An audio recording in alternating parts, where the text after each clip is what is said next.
Hi guys, how are you doing?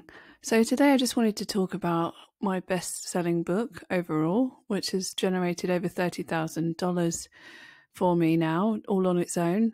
And I wanted to just talk about how I went about researching that book because it was right at the very beginning. I started with low content publishing and I'd had very little experience at that point. But the method I used then doesn't really differ all that much to the method I still use today. So I thought I would go over that with you, and I hope you find this useful. So my bestseller was published a couple of months, I think, after I started KDP. I'd been uploading notebooks and things like that. I hadn't been doing low content, but then I decided to go into low content. So there was some content in the book, not just lines. Because I'd heard that it was, a lot more profitable. So I created this book and it basically started selling straight away. And then within the third month, I made over $1,000 in my third month. And I think about 50% of that was this one book that had taken off and gone crazy. So when I published this book, I had no keyword research tools. I'd done no courses. And basically, the research that I did was on Amazon itself. And the keywords that I used were pretty much down to common sense. So what I did with that book led ultimately to quite a simple formula that I use today, and I still use it when I'm first starting to choose a niche to go into. And I think it's quite important to kind of simplify things in this way because I think people really overthink things when they are starting out on KDP, and it could be helpful to just have a really simple just guide to figuring out whether you should create a book or not. So when I actually found this niche, I was just looking on Amazon in incognito mode, which you should do if you're doing research, just to make sure that your results aren't influenced by your prior results. But I was just browsing through and I was kind of just trying out different keywords, just things that interested me or that I knew about or just appealed to me in some way. And I just stumbled across this book. And it was making sales. I think it was about a BSR of about 100,000, something like that. And then what I did was I went into their author name and I saw that they had several books, all different styles, but they were connected within the same niche. At the time, they seemed to be the only person really creating these kind of books. And I know that's not the case now. There's a lot of people creating these types of books. But at the time, it seemed to be only them. And I felt like I could compete with what they were doing and at least generate some sales. So these books, they had some reviews. I can't, to be honest, I can't remember the exact amount, but it wasn't that many. It was sort of in the single figures, I think. And I had no idea how many searches this niche was getting when I did it because I didn't have any tools to kind of figure that out. I think it was a fairly low search result as far as the volume that books that came up. And of course, there wasn't very much competition. So this is my cat, Yoshi. Hello, Yoshi.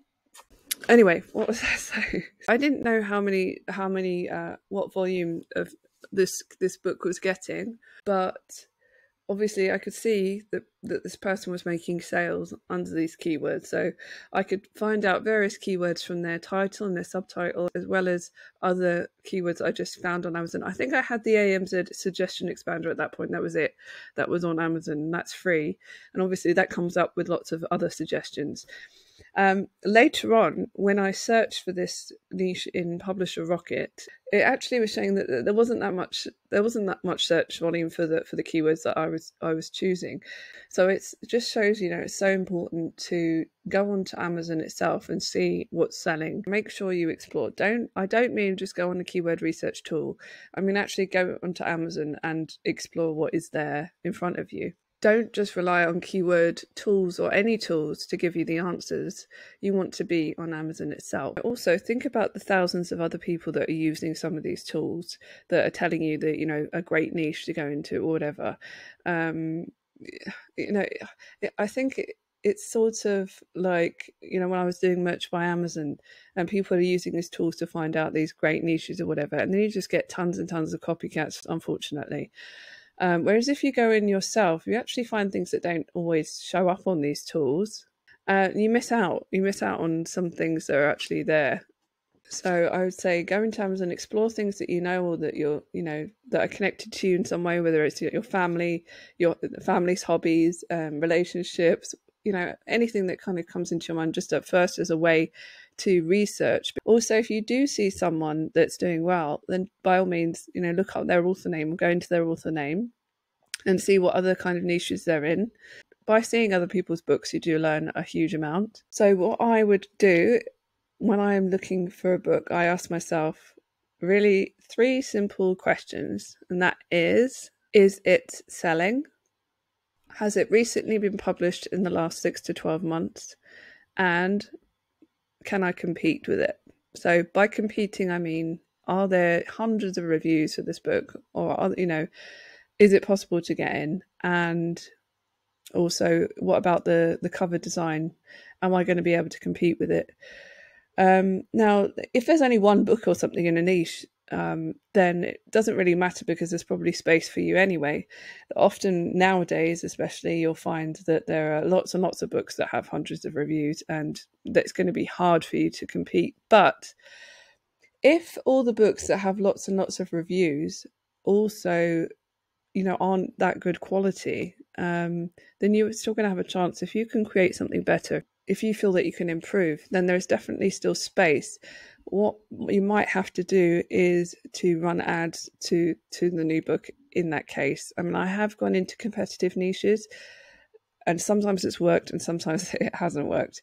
I do it now by running ads to new books, but I never did that to start with. If you're brand new, then I would say try and go into something that's got a little bit less competition, and that doesn't have tons and tons of books on the first page which have 1 million reviews, because it's not going to help you. So yeah, is it selling? Has it been recently published in the last 6 to 12 months? And can you compete with it? Those 3 questions, like that is really it.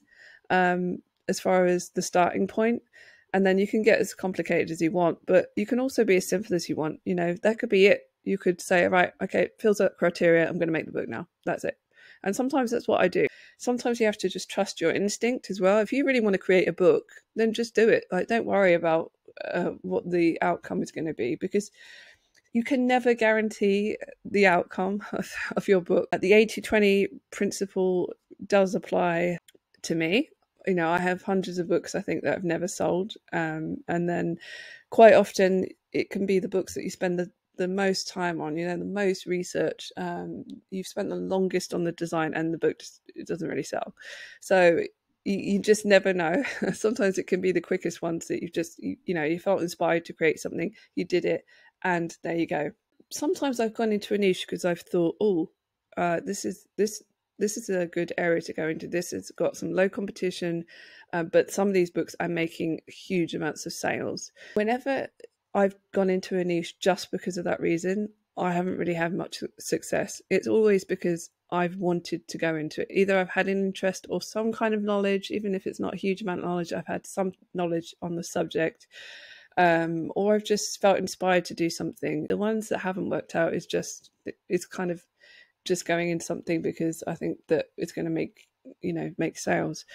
That might just be me. I'm sure lots of people go into it in a kind of strategic way, and then and that's how they've done it. But yeah, it hasn't worked for me. It's always been things that I'm inspired by.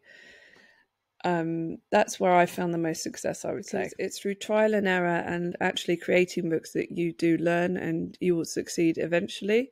If you're expecting to just put up a few books and have a great success, then that's not the way to think about it. I've definitely grown a lot over the course of doing this, and I've improved with design skills, and I've improved with keyword research and various other things, and it is through the actual action of doing it that you're going to learn those things. When I first published the book that's my bestseller now, I didn't have high hopes that it was going to take off. You just never know, and sometimes it's the things that you least expect that do take off. So have an open mind about that, and also don't become too attached to your books. this can be a problem when you've spent so long kind of creating something and then it doesn't sell. It can be a bit disheartening, to say the least. But you kind of have to move on. I mean, by all means, if you want to stick with it and update your cover and update your description and try and run ads, and I have done that myself, and sometimes it's worked. Actually, for one particular book at the moment, it took forever to try and get those initial sales because it was quite a competitive area. But now I have got the sales and I'll have a few 5-star reviews. So I think that's going to take off now.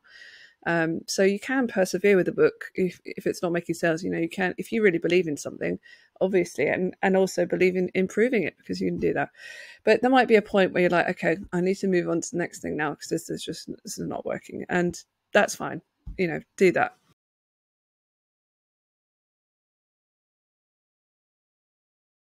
Okay, so I lost the sound at the last bit of my recording there. I don't know what happened. I think my microphone disconnected or something. But that's okay. I was basically towards the end at that point anyway.